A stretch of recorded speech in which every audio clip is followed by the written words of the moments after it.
या ठिकाणावरून प्रकाशित होणाऱ्या 2 मुद्रित दैनिकांमध्ये श्री कुलस्वामी पतसंस्थेच्या चौकशीचे आदेशाबाबतची बातमी प्रकाशित झाली. संस्थेची आर्थिक स्थिती भक्कम असून सहकार खात्याने दिलेला आदेश ही प्रशासकीय प्रक्रिया आहे. संस्थेमध्ये कुठल्याही प्रकारचा गैरव्यवहार झालेला नाही. संस्थेच्या डिसेंबर 2021 अखेर सभासद संख्या 1,05,000 असून स्वनिधी 87 कोटी रुपये, ठेवी 781 कोटी, कर्ज 581 कोटी तर गुंतवणूक 245 कोटी आहे. संस्थेची बँकेतील गुंतवणूक ही वैधानिक तरलते व्यतिरिक्त 50 कोटीची अतिरिक्त गुंतवणूक आहे.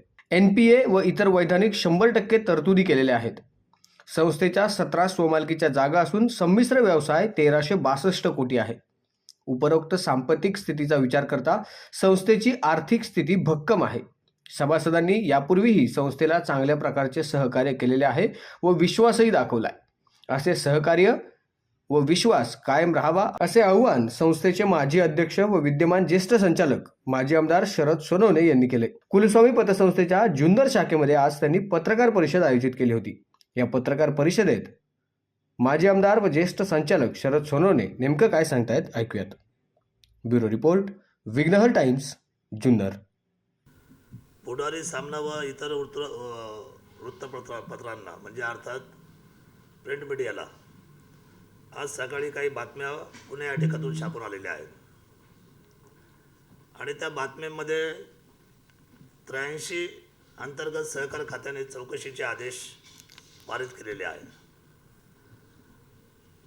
खरं तर 83च्या किंवा 89च्या चौकशीचे आदेश हे दर 5 वर्षांना 7 वर्षांना सगळ्या सहकारामध्ये जातात की जी लोक रजिस्टर मेंटेन करतात, जी अधिकृत सहकारामध्ये आपले नोंदणीकृत व्यवसाय करतात, त्या सगळ्या लोकांना चौकशी ही होत राहते. इथून मागे सुद्धा कुलस्वामीला मागच्या 5-10 वर्षापूर्वी, त्याच्या 10 वर्षापूर्वी ह्या नेहमी सातत्याच्या चौकशा झालेल्या आहेत. काही त्रुटी असतात, काही चौकशा असतात, काही कागदपत्र असतात. त्याच्यामध्ये अनेक वेळेला ह्या सगळ्या गोष्टी समोर येतात. जसं आपण इन्कम टॅक्स भरत असताना आपल्याला काही नोटीस आल्यानंतर त्याच्या काही त्रुटी आपण समोर जातो. अर्थकारणाचा कारभार आहे, चौकशी होणं हे साहजिक आहे, चौकशीचं स्वागतच आहे. पण निवडणुकीच्या तोंडावर पेपरला बातम्या छापून येणं आणि ते पण कुलस्वामी कोऑपरेटिव्ह क्रेडिट सोसायटीच्या, हा विषय मला थोडासा अर्थकारणाला नाही म्हटलं तरी आणि सभासदांना त्यांच्या मनामध्ये संदेह निर्माण करणारा अशा पद्धतीचा वृत्तपत्राचा लेखाजोखा आज सादरीकरणाच्या निमित्ताने आम्हाला वाचता आला. मी या संस्थेची थोडीशी माहिती आपल्यासमोर काय पटलावर ठेवतो. 83ची चौकशी चालू आहे, ती आता त्याचे निर्देश आलेले आहेत, त्याला संस्था सामोरं जाणार आहे आणि आमचे त्या ठिकाणी सहकार्य करणं हे आमचं योग्यतेचं काम आहे. कारण आम्ही ते उचित पद्धतीच्या चौकशीला सामोरं गेलोही पाहिजे आणि ऑडिट होणं आणि त्याच्या कागदपत्राच्या चौकशीला सामोरं जाणं हा संस्थेच्या हिताचा आणि सभासदांचा सुद्धा बळकटीचा विषय आहे. अर्थकारणाची एक ताकद आहे, आम्ही त्याला डिनाय करणार नाही. आमच्या दृष्टीने ते योग्यतेचं आहे. परंतु पेपरला बातमी येऊन कुलस्वामीची चौकशी लागली, कुलस्वामीची चौकशी लागली, सगळ्यांच्या चौकशा लागतात सहकारामध्ये, पण कुलस्वामीची चौकशी लागली ही आज जी काही समजा हेडिंगची बातमी आलेली आहे ती माझ्या दृष्टीने अर्थकारणाला शोभनीय किंवा ती बरी नाही आहे, ती अर्थकारणासाठी पोषक नाही आहे. कुलस्वामी कोऑपरेटिव्ह क्रेडिट सोसायटीची स्थापना वडदच्या काही सुपुत्रांनी आणि आमचे वडील त्यांचे मित्र असल्यामुळं ह्या सर्वांनी मिळून 1984ला काळा चौकी या ठिकाणी केली. 1984 पासून तर 2015पर्यंत संस्थेच्या 21 शाखा होत्या, म्हणजे 21 ब्रँचेस होत्या आणि ह्या 21 ब्रँचेसच्या जागेमध्ये त्या ठिकाणी जर आपण बारकाईने विचार केला तर ही संस्था ज्या वेळेला हातामध्ये आली त्यावेळेला या संस्थेची ज्या ठेवी होत्या या ठेवी 318 कोटीच्या होत्या 2015ला आणि 2015ला ज्या वेळेला आमच्या नेतृत्वाखाली हे संपूर्ण संख्याबळ घेऊन आम्ही ज्या वेळेला हे संपूर्ण सहकार पुढे नेण्याचा प्रयत्न केला तर 21 नंतर त्या 38 शाखा म्हणजे 17 शाखेची वाढ झाली आणि जे ठेवी ज्या वेळेला 318.81 कोटी होत्या त्या आपल्याला विश्वास पटणार नाही, आजच्या मितीला 740 कोटीच्या ठेवी केवळ 5 वर्षामध्ये उभ्या झाल्या. सभासदांनी विश्वास ठेवल्यामुळे आजही नोटाबंदी किंबहुना करोनाच्या कार्यकालानंतर सुद्धा ज्या बँकेमध्ये ठेवी ठेवाव्या लागतात त्याला आपण काय म्हणतो, सेक्युरिट डिपॉझिट. ज्या संस्थेंनी वरच्या संस्थेत म्हणजे बँकेत ठेवावं लागतात, शेड्यूल्ड बँकेत ठेवावं लागतात. तर या सगळ्या बँकेमध्ये आम्हाला आमच्या नॉर्म्सप्रमाणे 245 कोटी रुपये ठेवायला पाहिजे अशा पद्धतीचा नियम आहे, किंबहुना अशा पद्धतीचा मापदंड आहे. परंतु 250 कोटी तर राहू द्याच, आमच्याकडे एवढा एक्सेस पैसा सभासदांचा विश्वासाचा ठेवीचा आहे की आम्ही त्याच्यापेक्षा अजून 50 कोटी रुपये अधिकचे पैसे आम्ही वरच्या बँकेमध्ये सिक्युरिटी डिपॉझिट म्हणून ठेवलेले आहेत. या संस्थेचे स्वमालकीच्या ज्या जागा आहेत त्या स्वमालकीच्या जागा जर आपण बारकाईने विचार केला तर त्या मागच्या 2015 पासून आतापर्यंत आम्ही 6 जागा स्वमालकीच्या घेऊ शकलो स्वतःच्या. आणि सभासद संख्या जी 2015ला 61,444 होती ती आजच्या मितीला 1,00,000 क्रॉस करून म्हणजे 1,04,000चे सभासद ऑल ओव्हर ग्रामीण आणि मुंबईच्या शहरीकरणाचा विचार करता, उपनगराचा विचार करता 1,00,000पेक्षा अधिकच्या सभासदांनी आमच्याबरोबर व्यवहार करायचा, सभासद करण्याचा, शेअर घेण्याचा, कॅपिटल ठेवण्याचा, भांडवल ठेवण्याचा, कर्ज घ्यायचा निर्णय केलेला आहे. या संस्थेचं वसूल भाग भांडवल जर विचार केला तर 2015मध्ये 14.6 कोटी होतं. आजच्या मितीला 41 कोटी रुपयाचं वसूल भाग भांडवल आहे. याचा अर्थ 26 कोटीने त्याच्यात वाढ झालेली आहे. राखीव निधी ज्याला म्हणतो आपण, राखीव जो निधी आपण राखीव करून ठेवतो तो राखीव निधी 2015ला 16.45 कोटी होता. 2021च्या अखेरीस हा आता 2022 आत्ताच चालू झाले, डिसेंबर 2021 40.15 कोटी इतका आपला राखीव निधी आहे. म्हणजे आपण जवळजवळ 23.74 कोटीने आपलं त्या ठिकाणी राखीव निधी वाढलेला आहे. स्वनिधीचा जर विचार केला तर संस्थेची जी स्वनिधी 2015 होती ती 30.51 होती. स्वनिधी म्हणजे हा अंतर्गत गाभा आहे संस्थेची, जी ताकद आहे, स्ट्रेंथ आहे की जिथे संस्था स्वतःची असलेली भांडवलदारी त्या ठाकरे उभी करते. त्याच्यामध्ये जवळजवळ वाढ झालेली आहे ती 81.21 म्हणजे 50.70 कोटीची वाढ 2015 ते 2021च्या दरम्यान झालेली आहे. एवढं स्वनिधी आपल्या संस्थेचा या कुलस्वामी परिवाराचा वाढलेला आहे. सभासद ठेवी 318 कोटी होत्या त्या आता 740 कोटी झाल्यात. म्हणजे या 5 वर्षामध्ये 421 कोटींनी आपल्या ठेवी डिपॉझिट आमच्याकडे सभासदांच्या वाढलेल्या आहेत. सभासद कर्ज आम्ही 226 कोटी 2015पर्यंत संचालक मंडळांनी वाटल्या होत्या. यावेळेला वाढता व्यवसाय आणि प्रतिसाद लोकांचा पाहता कुलस्वामीचा जर पैसा घेतला तर कुलस्वामीच्या पैशाला जय आहे, कुलस्वामीच्या पैशाला विजय आहे. कुलस्वामीच्या पैशाने आमचा पैसा मागं जातो, तो थांबला जात नाही. या सद्भावनेने जवळजवळ 584 कोटी इतकी मोठ्या पद्धतीची कर्ज वाटपाची ताकद संस्थेने सभासदांच्या पाठीमागं मागणीनंतर उभी केलेली आहे. विशेषत्वाने गुंतवणूक जी आहे कुलस्वामीची ती 2015ला 115.52 कोटी होती. आजच्या 2021च्या डिसेंबर अखेरला 245.99 म्हणजे 246 कोटीची गुंतवणूक ही कुलस्वामी कोऑपरेटिव्ह क्रेडिट सोसायटीची वाढलेली आहे. संस्थेची जी जंगम मालमत्ता आहे म्हणजे स्थावर प्रॉपर्टी, ही प्रॉपर्टी 2015पर्यंत होती 5.40 अवघी 5.40 एवढीच होती स्थावर मालमत्ता.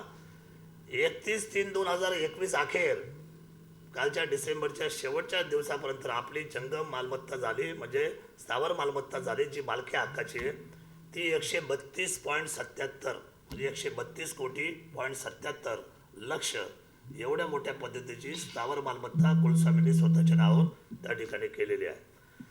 सन 2015मध्ये स्वमालकीच्या शाखा ज्या होत्या त्या 11 होत्या. आता या मागच्या 5 वर्षामध्ये त्याच्यामध्ये भर टाकून 6 शाखा स्वतःच्या घेऊन 17 शाखा आता त्या ठिकाणी स्वमालकीच्या झालेल्या आहेत. आपण जर विचार केला तर सीडी रेशो जो आहे तो सीडी रेशोसुद्धा आपण एवढ्या करोना झाला, नोटाबंदी झाला, 2015च्या अर्थकारणाच्या व्यवहाराच्या उलाढालीच्या निमित्ताने जर विचार केला तर 66% त्यावेळेला सीडी रेशो होता.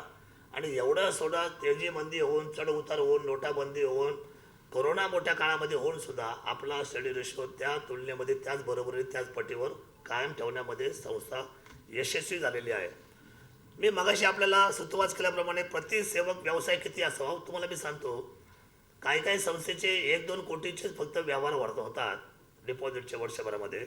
आपल्या संस्थेला दर प्रतिसेवक जो व्यवसाय आहे, आमचे जे व्यवसाय जे काही सेवक काम करतात त्या प्रतिसेवकच्या जर तुलनेने जर विचार केला तर प्रतिसेवकाचा 2015मध्ये 3.41 कोटी इतका त्यांचा व्यवसाय होता त्याच्या डोक्यावर, की एक प्रतिसेवकाच्या डोक्यावर जर आपण समजा सरासरी काढला तर 3.41चा आपला व्यवसाय होतो. पण 2021च्या अखेरला 4,58,00,000 रुपये एवढ्या भरीव पद्धतीचा व्यवसाय म्हणजे एवढी मोठी वाढ संस्थेने प्रतिसेवकच्या माध्यमातून उभी केली. दैनंदिन वसुली प्रतिनिधी 369 होते 2015ला. आजच्या मितीला 2021ला 456 आपले दैनंदिन प्रतिनिधींची मागणीप्रमाणे वाढ झालेली आहे. आज 38 वर्ष पूर्ण होत आहे. 38व्या वर्षामध्ये संस्था काम करते. 1984 पासून 2022 चालू आहे. या 38 वर्षाचा ऑडिट रिपोर्टमध्ये संस्थेने नेहमी आपल्या कार्यबाहुल्यावर, कार्यकर्तृत्वावर, सभासदांच्या ताकदीवर अवर्ग घेण्यामध्ये त्याचं प्रमाणपत्र मेरिटवर राहिलेलं आहे, गुणवत्तेवर आलेलं आहे. कोणालाही रिक्वेस्ट करून आमचा अवर्ग नाही, तर तो रिक्वेस्ट नसताना फक्त केवळ गुणवत्तेच्या जोरावर या संस्थेने आणि या सभासदांनी काम करून त्या ठिकाणी हा अवर्गाचा दर्जा त्या ठिकाणी प्राप्त केलेला आहे. संस्थेचं खेळतं भांडवल 2015ला 359 कोटी 46 लक्ष हे खेळतं भांडवल संस्थेचं होतं. आजच्या मितीला 31/3/2021 अखेर 880 कोटी 33 लक्ष एवढ्या मोठ्या पद्धतीचं खेळतं भांडवल आता आपण या ठिकाणी वापरताना किंवा त्या ठिकाणी चालवताना पाहतोय चलचित्रामध्ये. म्हणजे जवळजवळ 5 वर्षामध्ये 520 कोटी 87 लक्ष रुपयाची वाढ ही खेळते भांडवलामध्ये झालेली आहे. 545 कोटीचा संमिश्र व्यवसाय होता 2015ला. 2015ला 545 कोटीचा संमिश्र व्यवसाय होता. 2021च्या अखेर हा संमिश्र व्यवसाय झाला आहे 1,362 कोटी. 1,362 कोटीचा एवढा मोठा व्यवसाय संमिश्र कुलस्वामीचा झाला. कुलस्वामीने एक गोष्ट चांगली केली की मधल्या कालखंडामध्ये नोटाबंदीमध्ये ज्या वेळेला अडचण असताना, लोकांची कर्जाची मागणी जास्त असताना आम्ही एक चांगला निर्णय केला की आता ठेवी, नोटाबंदीने लोक पैसे ठेवायची बंद झाली, उलट पैसे काढायला लागले नोटाबंदीनंतर. मग त्यावेळेला आम्ही निर्णय केला बारकाईने, मुंबई बँकेशी आम्ही बोलणं केलं. मुंबई बँकेचं असं म्हणणं होतं की जर चांगल्या पद्धतीचे पतसंस्था आमचे पैसे घेणार असेल तर आम्ही त्यांना पैसा म्हणजे आम्ही त्यांना पैसे पुरवठा करू. आणि मग आम्ही विचार केला त्यावेळेला, ज्या वेळेला नोटाबंदी 2016चा विषय हा. 2016मध्ये नोटाबंदी झाल्यानंतर एक धाडसी निर्णय कुलस्वामी कॉर्पोरेटिव्हने सहकारामध्ये केला आणि तो इतका जबाबदारीचा निर्णय होता, तो इतका चांगला निर्णय कुलस्वामीच्या अर्थकारणासाठी होता की बाहेर आम्ही जे ठेवीदाराकडून जे पैसे घ्यायचो, डिपॉझिट घ्यायचो, त्या डिपॉझिटला आम्ही 11% व्याज द्यायचो आणि जो ज्येष्ठ असेल घरातला 60-65 वर्षाच्या पुढचा त्या व्यक्तिमत्वाच्या नावावर आम्ही 11.5% व्याजदर द्यायचो ठेवीला.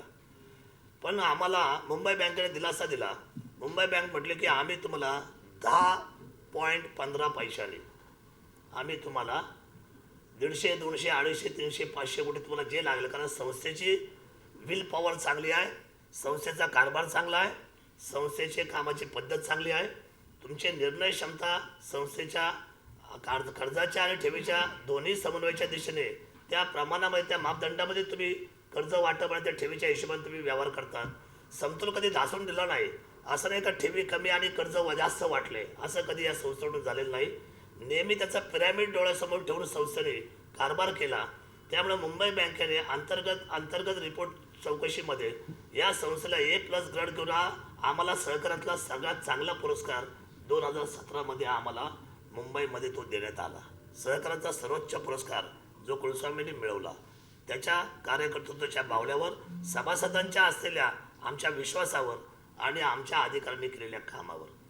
आणि मग त्या 10.15%च्या 10.15च्या आम्ही ज्या वेळेला त्याच्यावर 150 कोटी रुपये घेतले, आम्ही बोर्ड ऑफ डायरेक्टर निर्णय घेतला की नोटाबंदीनंतर आपल्याला लोकांच्या कर्जाची मागणी जास्त आहे, आपल्याला ठेवी आता लोक ठेवायला मागणार नाही, नोटाबंदीने लोक पैसे ठेवायला घाबरायला लागले. आणि मग अशा वेळेला 150 कोटी आल्यानंतर आम्ही 150 कोटीचं वाटप केलं.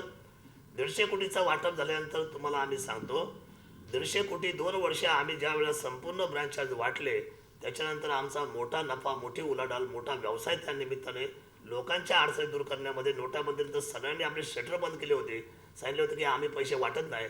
पण कुलस्वामी एकमेव असे होते की जी सर्वसामान्य सभासदांच्या आणि व्यवसाय करण्याच्या पाठीमागं अलबत उभी होती. आणि त्या 150 कोटीची 2 वर्षामध्ये आम्ही त्यांची 10.25% ती वरची रक्कम त्यामध्ये ॲड करून आम्ही सगळे पैसे देऊन मागच्या 2021 अखेर आम्ही ते संपूर्ण 150 कोटी शून्य करून टाकले. म्हणजे संस्था स्वतःच्या स्वबळाच्या कर्तृत्वाची झालर ताकद अर्थकारणाची सभासदांच्या माध्यमातून वापरून स्वबळावर ही संस्था त्या ताकदीने उभी राहिलेली आपल्याला पाहायला मिळेल. दुसरी बाब अशी आहे की ज्या वेळेला करोना झाला, करोनाच्या काळामध्ये आणि त्याच्या करोनाच्या कालखंडानंतर मागच्या वर्षी म्हणजे ह्या गोष्टीला 2 वर्ष झाली, दोन्ही वेळेला आपण 9% डिव्हिडंड दिला. अशा वेळेला ज्या वेळेला बाकी सगळे लोक 7%, 7.5%, 8% आणि फार फार तर 8.5%, पण कुलस्वामीने अव्वल पद्धतीचा डिव्हिडंड सभासदांना दिला, तो 9%चा, आणि तो कायमस्वरूपी ठेवला. दुसरी गोष्ट काय तर ह्या डिव्हिडंड बरोबर जे काही समजा बोनस होते, इतर ठिकाणी मला तुलना कोणाच्या संस्थेची करायची नाही. सहकारातल्या ज्याच्या त्याच्या आपले नॉर्म, ज्याच्या त्याच्या आपल्या कामाची पद्धत असते. परंतु 20% बोनस देणारी प्रथम श्रेणीतली कुलस्वामी सहकारामध्ये सगळ्यात शिखरावर राहिली. 20% बोनस कर्मचाऱ्यांना देणं करोनामध्ये, करोनानंतर सुद्धा दुसऱ्या वर्षामध्ये, आणि तरतूद करणं. विशेष म्हणजे की वैधानिक ज्या बाबतीमध्ये NPच्या बाबतीमध्ये आम्ही 100% तरतूद केलेली आहे. NPच्या बाबतीमध्ये आम्ही वैधानिक पद्धतीने 100% तरतूद करणारी ही महाराष्ट्रातली अग्रगण्य असलेली ही पतसंस्था आहे. कोणीतरी खोडसाळपणा करून पेपरला बातमी चौकशी लागणं आता लागली, अजूनही 2 वर्षांनी लागली पाहिजे, त्याच्याही पुढच्या 3 वर्षांनी लागली पाहिजे.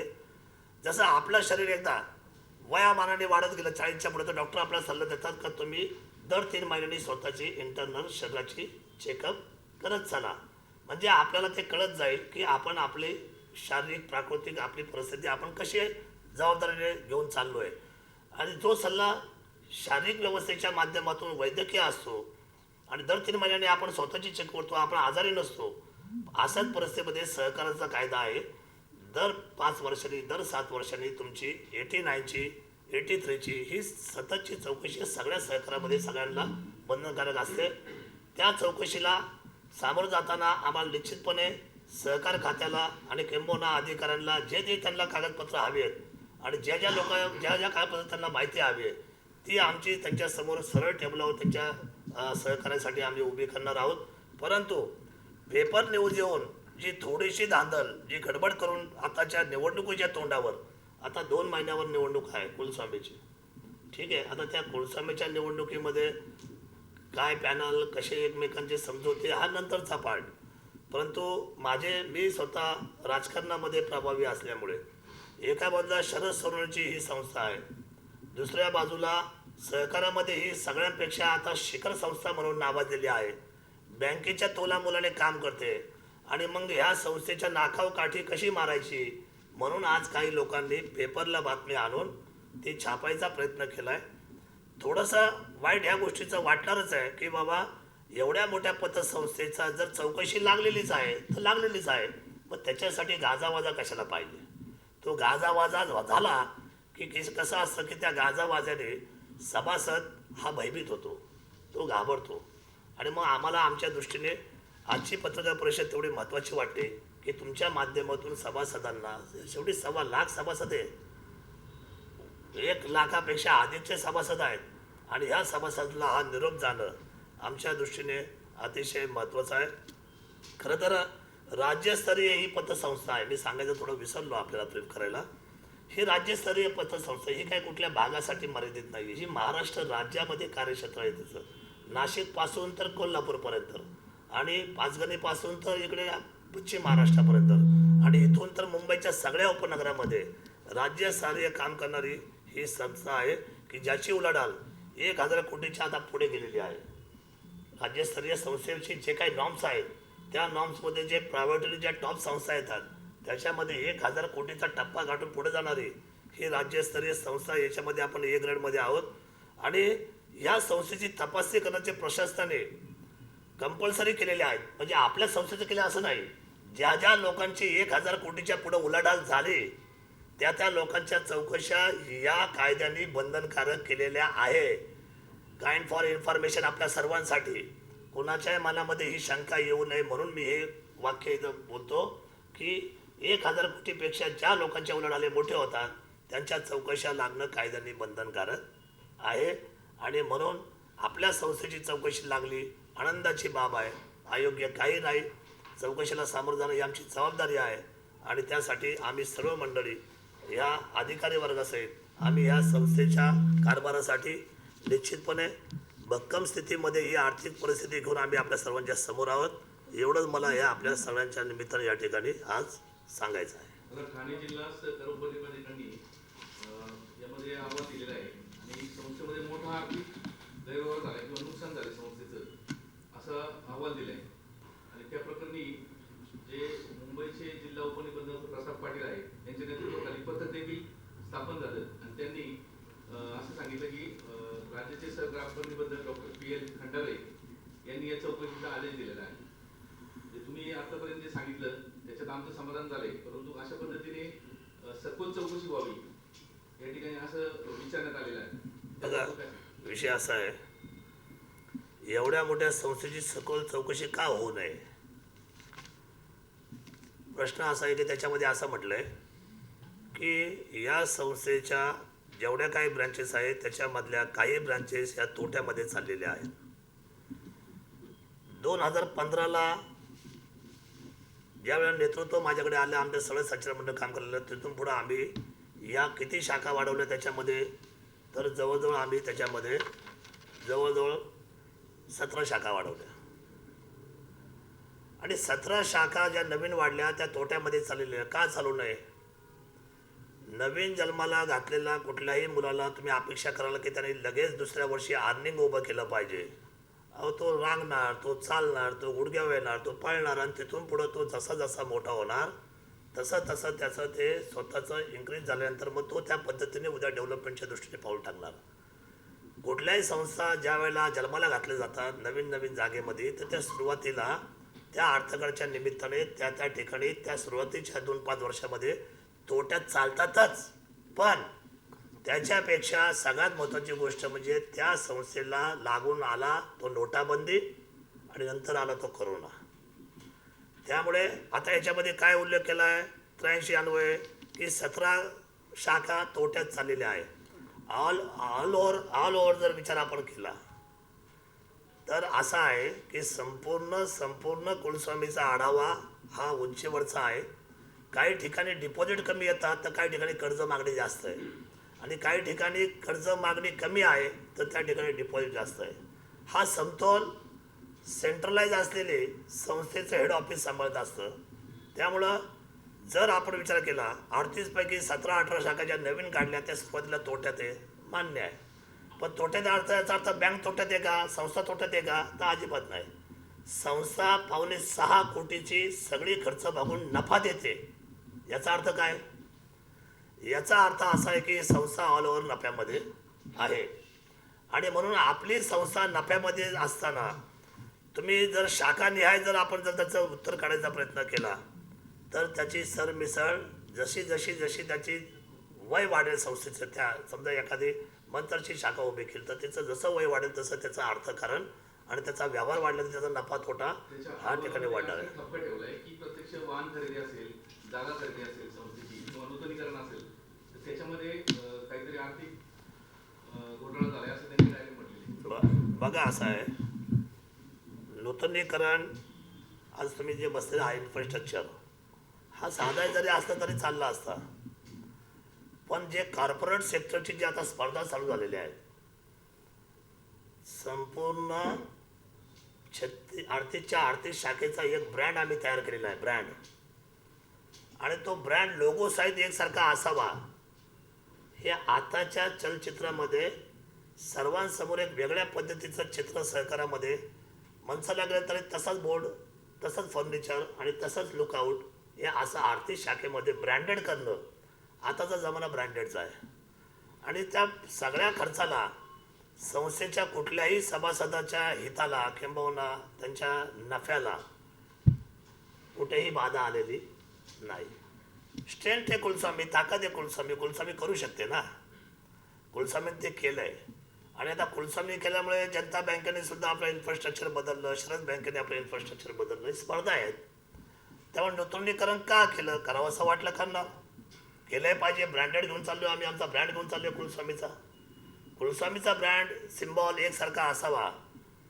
एखाद्या हॉटेलवर चांगला उभं केलं आणि जर वेगळे वेगळे 20 सगळं कर्मचारी वेगवेगळ्या शर्टामध्ये दिसले तर ते एवढ्या मोठ्या फर्निचरचा लुक निघून जातो. त्या असलेल्या 20 स्टाफला जर एकसारखा ब्रँड दिला तर त्या ठिकाणी तो सिम्बॉलिटिक होतो आणि ऑर्डर देणाऱ्या माणसाला स्वप्रसन्नता वाटते. इथे येणाऱ्या सभासदांच्या जागा आहेत या. सभासदांना याचं आल्यानंतर त्या संपूर्ण संस्थेचा आनंद मिळाला पाहिजे. आणि ह्या संस्था काय आहेत, ह्या संस्था इथे व्यवहाराच्या उलाढाल करणाऱ्या संस्था आहेत. त्यामुळे इथे आलेल्या प्रत्येक माणसाला या व्यवहाराच्या बाकी संगणक योग्य पद्धतीचं पाहिजे, आलेल्या माणसाला पाणी मिळालं पाहिजे, आलेल्या माणसाला चहा मिळाला पाहिजे. अद्यावत अशा पद्धतीचं उद्या एखाद्या माणसाला काही समजा त्रास झाला, मध्ये आमच्याकडे 2-3 माणसांना भर दुपारच्या उन्हाचा त्रास झाला तर आमच्या कर्मचाऱ्यांना उचलून वर आणलं, त्याला पाणी पाजलं, तर झोपवलं, 2 तास रेस्ट केली. आम्ही जर इन्फेक्शन केलं नसतं त्याला कुठं झोपवलं असतं, मग डॉक्टर बोलवला, त्याला BP चेक केला, त्याचा BP हाय झाला होता, सकाळपासून त्याने काही खाल्लेलं नव्हतं. ह्या सगळ्या गोष्टी आहेत. सहकार म्हणजे काय, सहकार म्हणजे माणसातून माणसापर्यंत जायचा समृद्धीचा मार्ग आहे. आणि मग त्याच्यासाठी इन्फ्रास्ट्रक्चरला खर्च केला आहे, अद्यावत केला आहे, हे तुमच्या सगळ्या समोर आहे. आणि अद्यावतला पैसा लागतोय. आम्हाला एकसारखा ब्रँडेड करायचा तर आम्ही तो केला.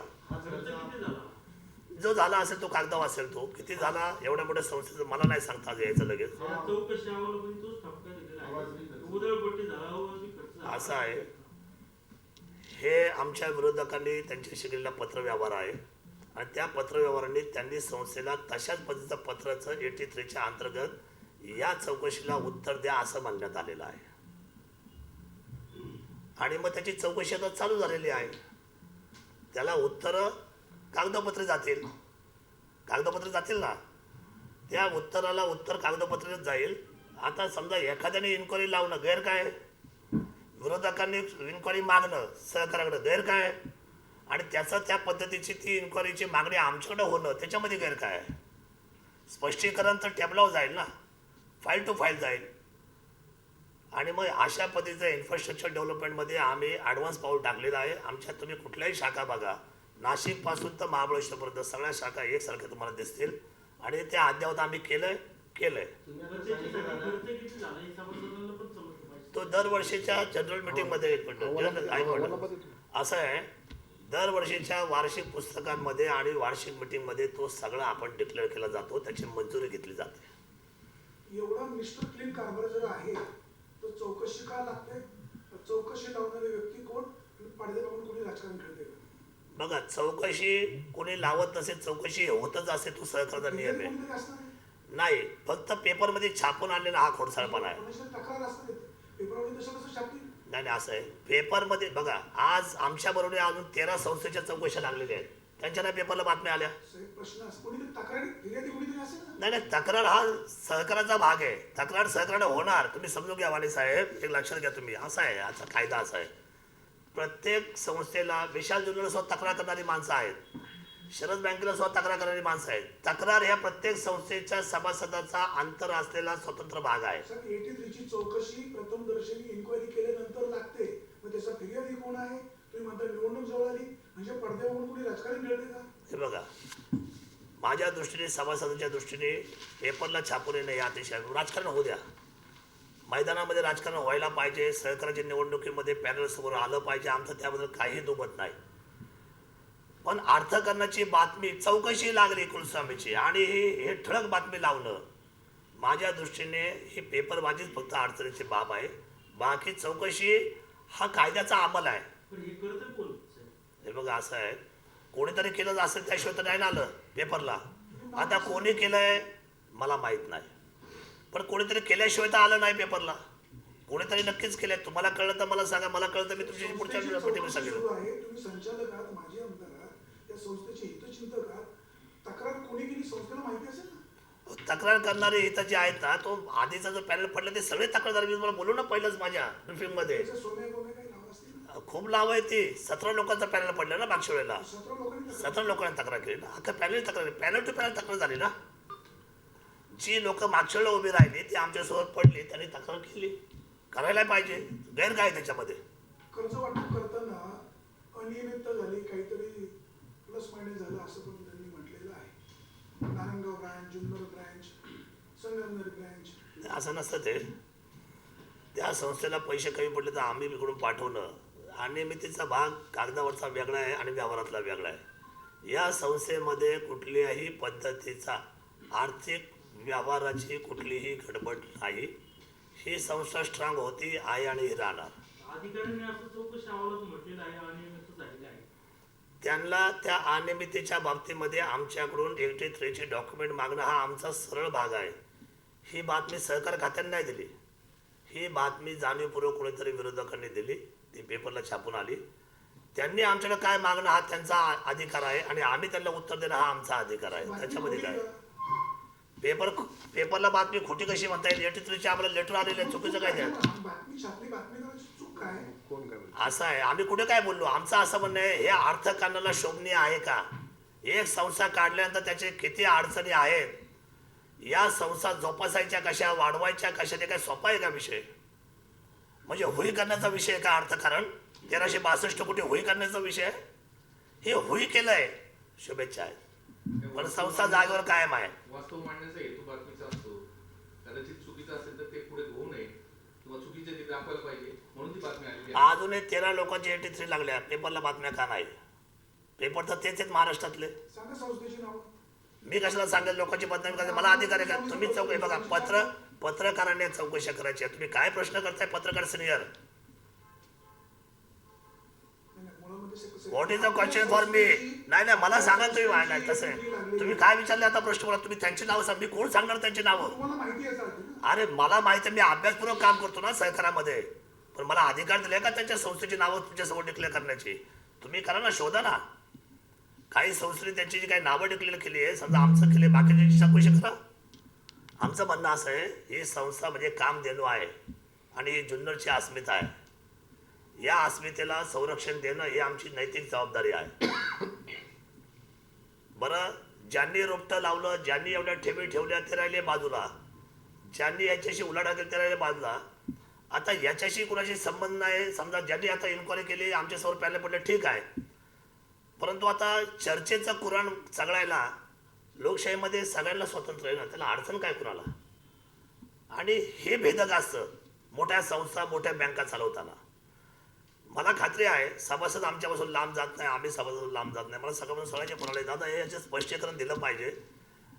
आम्ही कधी गेलो तर आम्हाला लगेच ॲपवर आलेले पैसे, आम्हाला आलेले आमच्या एंट्री, आमचे पैसे, आमच्या जबाबदाऱ्या, आम्हाला मिळणारे कर्ज, आमचा डेटा हा आम्हाला वेळोवेळी उपलब्ध आहे. आमच्या कर्मचाऱ्यांचे आम्हाला सहकार्य तुमचं खूप आहे. संस्था का मी नाही वाढवली, संस्था अनुभवाच्या जोरावर सभासदच वाढवत असतात. हे तुमच्या माहितीसाठी सांगतो. संस्था वाढवायला उगाच शरददादांनी संस्था वाढवली आहे, संतोष घोटलेंनी संस्था वाढवली आहे, आमच्या पवार साहेबांनी कशी तसं नाही होत. संस्था ह्या तुमच्या चांगल्या व्याजदर, चांगल्या सर्व्हिसवर आणि चांगल्या व्यवहारावर संस्थेचे सभासदच या संस्था वाढवत असतात.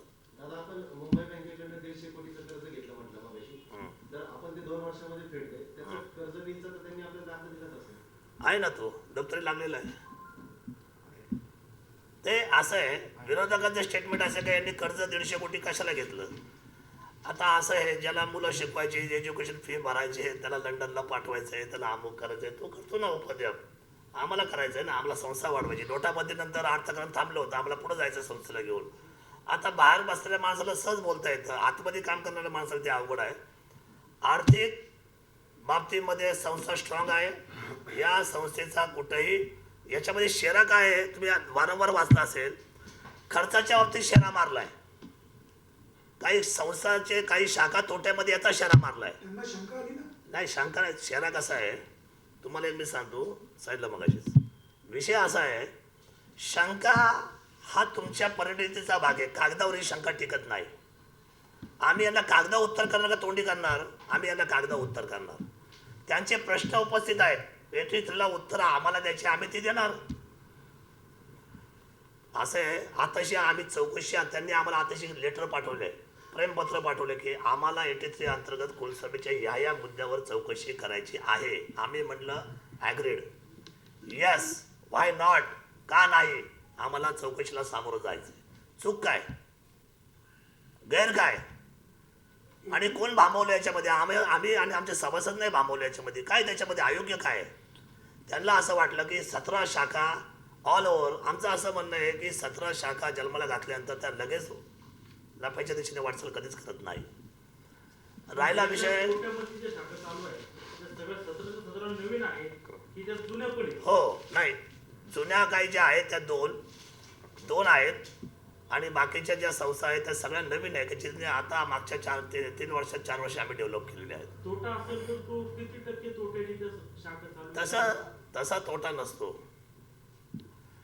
बघा, व्यवसायाचं गणित असं असतं, तुम्ही ब्रँच वाईज तोटे काढले आणि तुम्ही ऑल ओव्हर संमिश्र व्यवसायाचा बिझनेस काढला तर तुम्ही नफा हा विभागता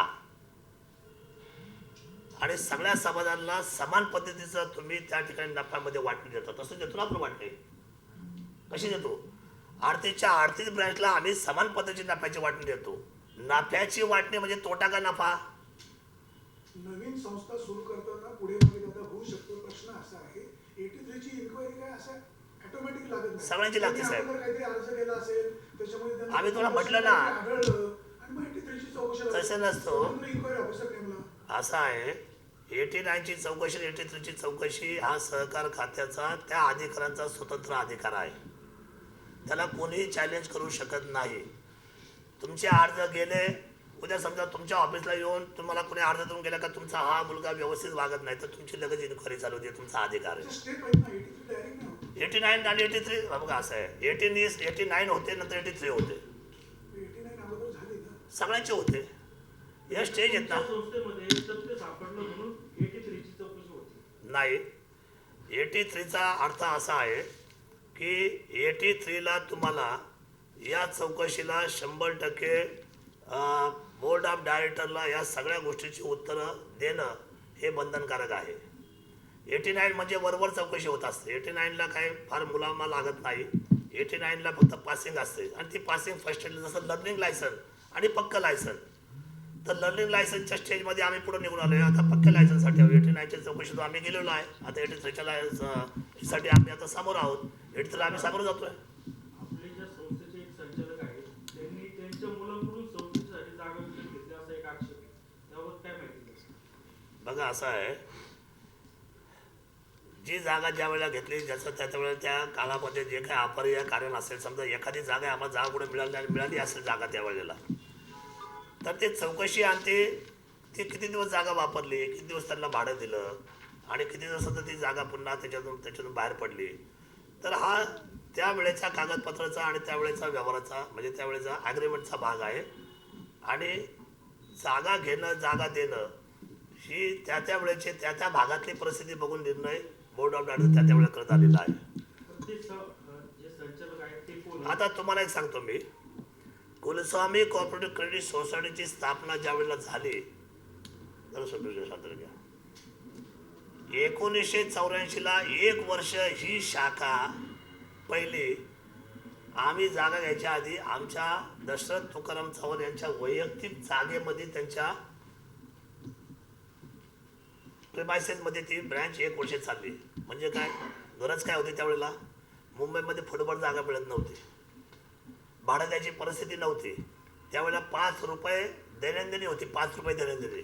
आणि कर्जाची मागणी त्यावेळेला फक्त अवघी 5,000ची असायची लोकांची त्या काळामध्ये 84ला.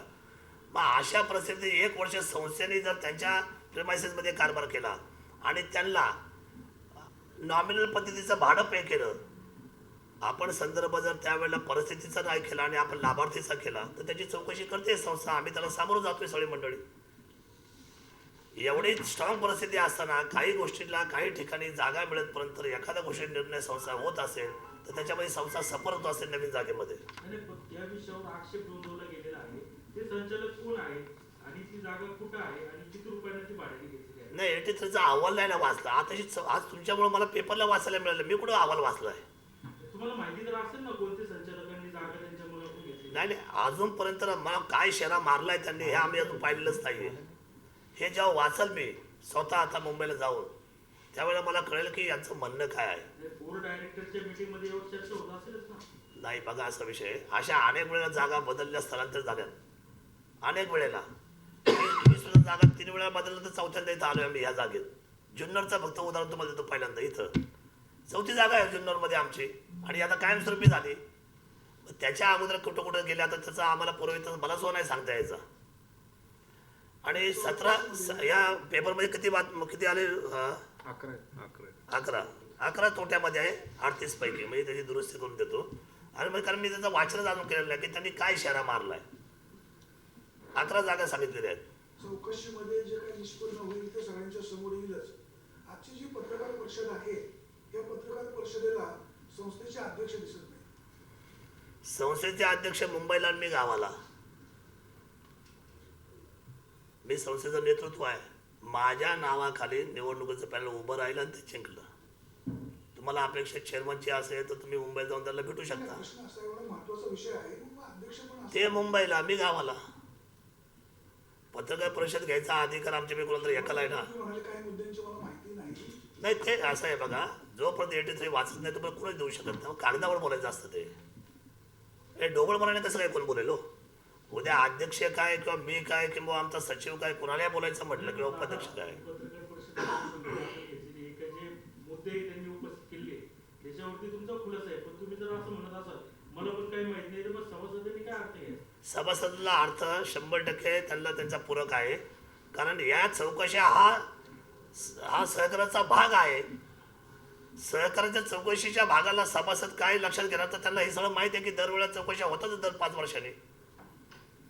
89ला आम्ही 7व्यांदा सामोरं जातोय, 83ला सामोरं जातोय. त्यात काय, हा रुटीनचा भाग आहे ना संस्थेचा. सहकारामध्ये चौकशीला सामोरं जाणं हा रुटीनचा भाग आहे ना संस्थेचा. तुम्हाला काय वाटतं आता हे 3 महिन्यामध्ये या संस्थेच्या चौकशीचा अहवाल करायचा आहे, काय निघेल याच्यामध्ये? काय दोष निघेल किंवा काही ही संस्था योग्य आहे असं वाटतं? माझं असं म्हणणं की कडक तपास करावा सहकार खात्याने, एकदम कडक. कुठल्याही मुलाचा बाळगायचा नाही. कारण आर्थिक व्यवस्था आहे, लोकांच्या सभासदांचे पैसे, आमच्यावर विश्वास आहे. दादा, नवीन निवडणुकीपूर्वी काही स्टाफ भरला होता, परत कमी केला. मग याच्यात राजकारण म्हणून पाहायचं की काय म्हणून? कोरोनाच्या काळामध्ये तुमचं काय म्हणणं आहे?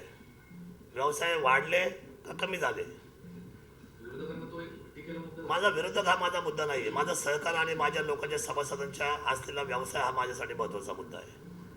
हा काय राजकीय व्यवस्थेचा विषय नाही. जर समजा संस्थेला उद्या समजा दैनंदिनी करताना काम करता उलट जर शमली असेल, थंड झाली असेल, तर ऑटोमॅटिक तिथली माणसं हे टाटा, अंबानी यांच्या सगळ्या लोकांना फरक पडून आपल्या घरातले भाऊसुद्धा घरी आलेत प्रत्येकाचे. तर जे 20-20 वर्ष काम करत ते घरी आले, तर ही कुलस्वामी तर म्हणजे त्या तुलनेने अंबानी, टाटा, बिर्ला, महिंद्रा यांच्या म्हणणे फार छोटाच केले आमचा.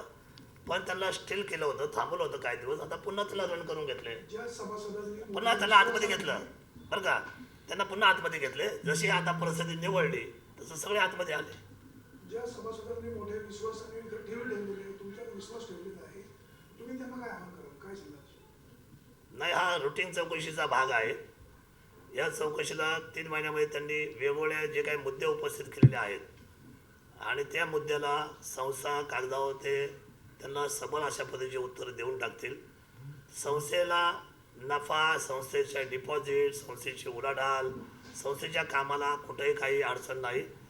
आणि असं आहे, अपहार हा शब्द जर असेल अपहार तर गुन्हा. इथे अपहार नाही. हा, इथं कमी जास्त खर्चाचा ताळमेळ, ठीक आहे ना. कमी जास्त खर्चाचा ताळमेळ. कधी कधी काय होतं, मी घरामध्ये देतो 5,000 खर्चायला, तर ते 7,000 खर्च करून 2,000 मला खर्च करून येते घर. मला सांगते 2,000 घेतले बाजूवाल्याकडून. का घेतले? नाही, ते आम्हाला आवडलं म्हणून, तुमचे 5 काही पुरले नाही म्हणून आम्ही 2 जास्त घेतले. खर्च मर्यादेपेक्षा अलीकडं पलीकडं एवढी मोठी संस्था, एवढं मोठं वार्षिक संमेलन आमचं होतं. आणि लोकांच्या आग्रहाखातर एक काळ मुंबईला सातत्याने मागच्या जवळजवळ 32-33 वर्ष मुंबईलाच फक्त वार्षिक सर्वसाधारण सभा व्हायची. पण आपलं नेतृत्व आल्यानंतर आणि आम्ही सगळे मंडळी, जेव्हा आम्ही सगळी मंडळी एक विचारात बसल्यानंतर ग्रामीणमध्ये सुद्धा आपल्या एवढ्या मोठ्या शाखा आहेत. म्हणून नारंगाव किंवा ओझर या ठिकाणी लक्षवेधी अशा पद्धतीची वार्षिक सर्वसाधारण घेण्यामध्ये कुलस्वामीचा अजेंडा कोल्हापूरपासून तर नाशिकपर्यंत सगळ्यात मोठा राहिलेला आहे. म्हणजे आम्ही ठरवलं की 1 वर्ष वार्षिक सर्वसाधारण मुंबईला, 1 वर्ष गावाला. आणि त्या अनुषंगाने हा आम्ही पारदर्शक सगळ्यांसमोर की त्यांना आनंद घेता आला पाहिजे, त्यांना प्रश्न विचारता आले पाहिजे, त्यांच्या मनातल्या अनेक अडचणी त्यांना आम्हाला सांगता आल्या पाहिजेत. आणि म्हणून आपण या दोन्ही प्रयोजन केलं. एकदा 1 वार्षिक सभा मुंबई, 1 वार्षिक सर्वसाधारण सभा ग्रामीणमध्ये ठेवायचा आपण सातत्याने या मागच्या 5 वर्षामध्ये प्रयत्न केलेला आहे. या 83 मध्ये काही राजकीय वासवत नाही? नाही, पेपरला छापून यायला नव्हतं पाहिजे सभासदांच्यासाठी, ते योग्यतेचं नाही. सामना झाला की शिवसेनेच्या मुखपत्रामध्ये ही बातमी आली. हा, आली ना, शिवसेनेचे पदाधिकारी मान्य आहे. मग याचा अर्थ आम्ही पारदर्शक आहोत ना. मी कुठं म्हटलं थांबा त्यांना. तुम्ही पडताळपणा केला असं म्हणतो. हा मग झालंच आहे ना. मला असं आहे, जर कोणी मला विचारलं की साहेब असं तुम्हाला 83ची चौकशीची नोटीस आली का, आली तर छापायची छापा, नाही कुणाला म्हणायचं ना. चौकशीचा मुद्दा आम्ही फडणवीसांचा मुद्दा वाटत नाही तुम्हाला? बघा असं आहे, मी सभासदांचं हित जपणारी आम्ही सगळी मंडळी इथं बसलेलो आहोत. पेपरला उद्या सामना काय, मी जिल्हा प्रमुख आहे शिवसेनेचा, किंबहुना लोकमत सुद्धा आमचंच आहे, पुढारी सुद्धा आमचंच आहे. सकाळी पेपरच्या बाबतीमध्ये दुमत नाही, ते आमचे वृत्तवाहिन्या आहेत लोकांना जागा करणाऱ्या. पण ते छापून आल्यानंतर सभासदांवर काय फरक पडतो हा आमच्यासाठी विचारात येत असलेला मुद्दा आहे. त्यामुळे बाकी चौकशी होऊ नये का होऊ नये, चौकशी व्हायला पाहिजे. आणि नुसती एवढीच नाही, याच्यापेक्षा पुढच्या व्हायला पाहिजे. अडचण काय आपल्याला त्याच्यामध्ये, अडचण असू नये चौकशीला. आपल्या ज्या संस्थेमध्ये कर्मचारी भरती केली जाते ती प्रमाणापेक्षा जास्त केली जाते असं लोकांचं आहे म्हणणं. नाही, संस्थेचं मग ज्यांना वाटतं त्यांनी एक पॅनल टाकावं. आता निवडणूक आहे 2 महिने ना. बाहेरून बसून काय माहिती का किती कर्मचारी, तर आम्हाला स्टाफ किती लागतो. ही अपर संस्था आहे. उलाढाल तुम्ही पाहिली, प्रतिसेवक तुम्ही त्यांचा व्यवसाय मोजला, आम्ही त्याची नफ्याची आकडेवारी सांगली. मला सांगा, काय लॉसचं कामच नाही. कुठल्याही डिपार्टमेंटची जर तुम्ही आकडेवारी चेक केली, कुठेही लॉसेस नाही. मग आम्हाला गरज काय आहे, तर आम्हाला ज्या ज्या माणसांची जेवढी गरज आहे, तुम्हाला सगळं वसुलीसाठी आम्हाला 12 महिने युनिट फिरावं लागतं वसुलीसाठी. कारण आम्ही 5.6 कोटी वाटलेत मार्केटमध्ये. त्यामुळे माणसांची गरज तर राहणार ना. जेवढा मोठा व्यवसाय तुम्हाला करायचा झाला तेवढी माणसाची स्ट्रेंथ तुमची राहणार. निवडणूक डोळ्यासमोर ठेवून विरोधकांनी अशा प्रकारचं बातम्या पेरून सभासदांची दिशाभूल करण्याचा प्रयत्न होतो. नाही, सभासदांचा दिशाभूल राजकारणाच्या बाबतीत झालं तर ठीक आहे. शरद सोनवणे चांगलं वाईट, संजय राऊत चांगलं वाईट, पण आमची ताकद आहे ना अर्थकारणावर आहे. लोकांना ह्या कोणी दिशाभूल करू नये की बाबा ह्या संस्थेचा पैसा, या संस्थेची उलाढाल, या संस्थेला समजा आता आपण थोडंसं लक्ष घातलं पाहिजे, तर तसं नाही. या संस्थेला जो कुलस्वामीचा भांडराचा आशीर्वाद आमच्याकडे पाठीमागे जो सातत्याने आहे. आमची धारणा एवढीच आहे, विरोधकांनी आमच्याशी कुठलंही राजकारण करावं, पण ते राजकारण संस्थेला अडचणी न येण्यासारखं राजकारण करावं. संस्था ही पंचवर्षिक असलेली एक मोठी भूमिका आहे. मागच्या वेळेला कोण 5 वर्ष आधी होते, त्याच्यानंतर कोण 5 वर्ष वेगळे होते, परत 5 वर्षाने दुसरे अजून कोण वेगळे येतील. संस्था राहिली तर आपण सगळे वेगळे काम करू ना. पण संस्थेवर कोणीही गालबोट लावणं किंवा संस्थेच्या बाबतीमध्ये शंका निर्माण करणं आणि ती पेपरबाजी करणं, मला असं वाटतं चौकशीचे अजूनही विरोधकांनी 10 लेटर दिले पाहिजेत. जे जे त्यांच्या डोक्यात विषय अजून भिनले असतील ते दिले पाहिजेत आणि ती चौकशी करायला सहकार खात्याला भागही पाडलं पाहिजे. पण मात्र त्याचं भांडवल करून नुसतं पेपरबाजी करणं आणि लोकांच्या मनामध्ये संदेह निर्माण करणं, मला असं वाटतं ते म्हणजे संस्थेच्या दृष्टीने योग्यच नाही. माझं वैयक्तिक किती नुकसान झालं शरद सोनवणे राजकीय पातळीवर मला मान्य आहे. आज आमदार नाही, अजूनही 5-10 वर्ष नाही झालं, माझं नुकसान झालं मला मान्य आहे, पण संस्थेचं नुकसान कदापि मान्य नाही. सभासद आता द्विधापूर्ण स्थितीमध्ये आहेत. जे ठेवले ते काढून घ्यावा का ठेवा असं त्यांच्यापुढे प्रश्न निर्माण झालेले आहे. असं काय वाटत नाही मला. नाही असं काय नाही, ठीक आहे, नसतील, पण काही लोकांना असं नाही, वाटत असतं. काय नाही वाटत असं. ज्यांना वाटेल त्यांना पैसे लगेच मिळतील.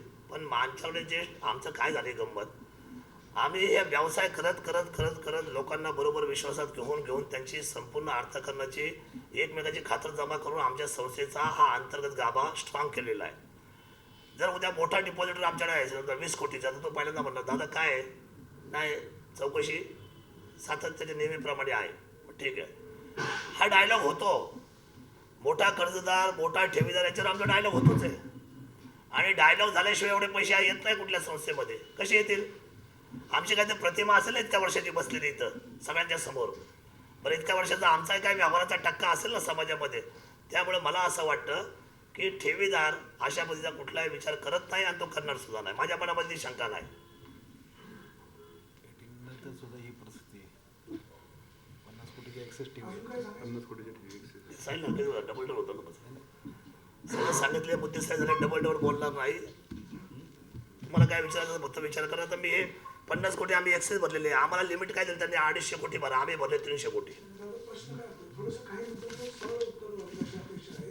सरकार आहे, निवडणूक राजकारण या गोष्टी करतात. जी लोक पडली ती इन्क्वायरी लावणार होतं, चूक काय? लावले सांगितलं ना मी. अशा आर्थिक संस्था आहे, या अशा इन्क्वायरीमध्ये समाजात डिस्टर्ब होऊ नये, लोकांमध्ये कन्फ्युजन होऊ नये.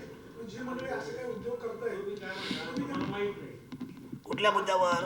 समजा आता काही संचालकांच्या जागे संदर्भात किंवा बुवा किती खर्च झाला याच्यावर किती खर्च झाला. अहो ही 10 वर्ष माहित नाही म्हणजे असं आहे, ही मागच्या 5-7 वर्षाची जी इन्क्वायरी आहे, आम्ही वेगवेगळ्या जागा स्थलांतर केलेले. आता नक्की समजायचे कोणते आपण ते वाचून आता कळलं आपल्याला नेमकं. वास्तविक तर मी कुणाचं नाव घेऊ आज? पत्र हे जे आले ना आता ह्याच्यातलं नेमकं समजा 8 वेळा संधीची जागा घेतली आणि नंतर दुसरं समजा पुढे गेला खडकोपल्याला काळू जागाची जागा घेतली तात्पुरत्या स्वरूपाची आम्ही, आणि त्यांना भाडं दिलेलं आहे, मान्य आहे आम्हाला.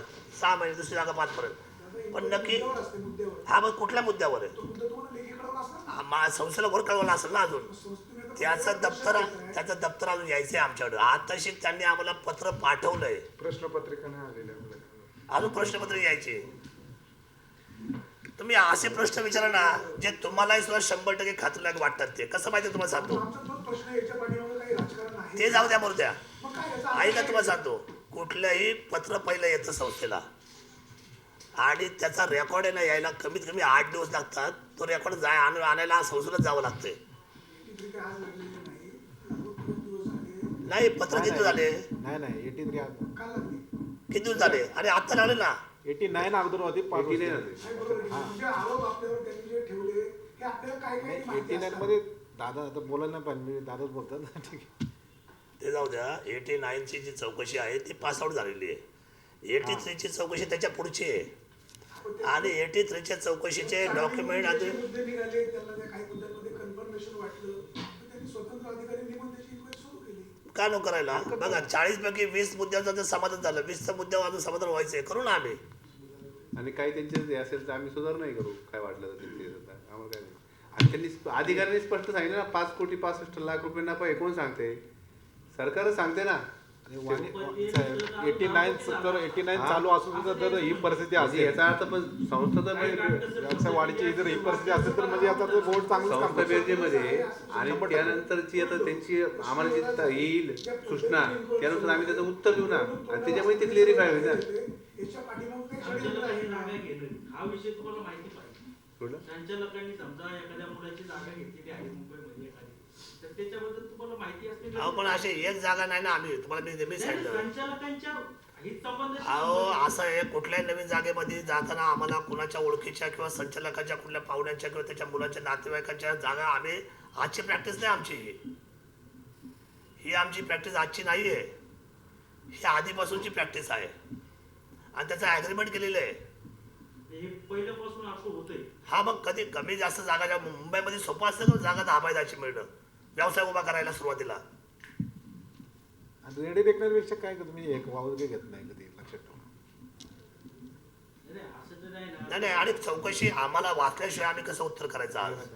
बरोबर. हे बघा त्यांचं आम्हाला काय पत्र आहे, तुमची 88 चौकशीची अंतर्गत चौकशी आम्ही तुम्हाला नोटीस पाठवली, नोटीस आली, पेपरला छापून आलं. आता याचं आमचं सीओ पुण्याला जाणार, सहकार आयोगातून ते सगळं त्यांचं जे आहे बाण ते छापून घेणार, म्हणजे त्याचे झेरॉक्स मारून ते पुन्हा घेऊन त्याचं वाचन होणार, संचालक मंडळाची त्याच्या बैठक होणार. हे काय होतं विषय का बाबा संचालकांचा फायदा होतो ना. समजा आता एखादी जागा तुम्ही संस्था कोणाला देणार भाडं, ते संचालकालाच देणार. तर समजा 10 रुपये त्याचं भाडं असेल तर तुम्ही 15 रुपये देणार त्यांना. म्हणजे असं काही झालं तर नाही ना. माझ्या माहितीप्रमाणे कोळसरमध्ये असं वाढवून देणं, कमी करायला उलट तिथं 10 मार्केट चालत तिथं 5 करायला लावू आम्ही, पण वाढवून देणं ही संस्था कोणती आहे? ही कुलस्वामी म्हणतात तिला. कुलस्वामीमध्ये हा कुठल्याही अशा पद्धतीचे प्रकार आजपर्यंत आमच्या बापजादाने केले नाही आणि आमच्यासारख्या लोकांना तर त्यांच्या शिकवण्यामुळे या अशक्यप्राय गोष्टी आहेत. आम्ही संस्थेचे हितच पाहू. 10चं 5 होत असेल तर बाबा द्यायचं काही दिवसापुढे 3 महिन्यासाठी करा ॲग्रीमेंट आमच्याबरोबर. पण 10चा 20 हा काय धंदा त्यांच्यावर करायला बसलोय आम्ही संस्था नाही अजिबात. अजून काही सांगायचं? दादा एकंदरीत आम्हाला असं अपेक्षित होतं तुम्ही असं बोला की संस्था एकदम ओके आहे. बोललो ना. तुम्ही काहीच बोलले नाही. थोडक्यात आहे ना, अहो का तुम्ही बातमी माझी सांगतो वाचा ऐका. मी 3 वेळा तुम्ही ना आता घ्यायची गरज होती एवढं. दादा ऐका ना. केलं ना मग. एक संस्थेचा सभासदांचा आमच्यावर आमचा त्यांच्यावर विश्वास आहे आणि मला खात्री आहे की या बाबतीमध्ये सभासद बिलकुल सुद्धा आमच्याशी फारकत घेणार नाही. हा विश्वास मी व्यक्त केला सभासदांवर. आम्हाला हेच अपेक्षित होतं. केलं ना केलं ना मग. मग. तुम्ही आधी ऐका आणि मला सांगा. ऑल ओव्हर सांपत्तिक परिस्थिती सांगितलं तर ते क्लिअर होतं. तुम्ही ऐका आणि मला सांगा. चहा घेतो. बसा ना आता. दोन मिनिटं. जरा एसी लावलं हे मला एसी लावा.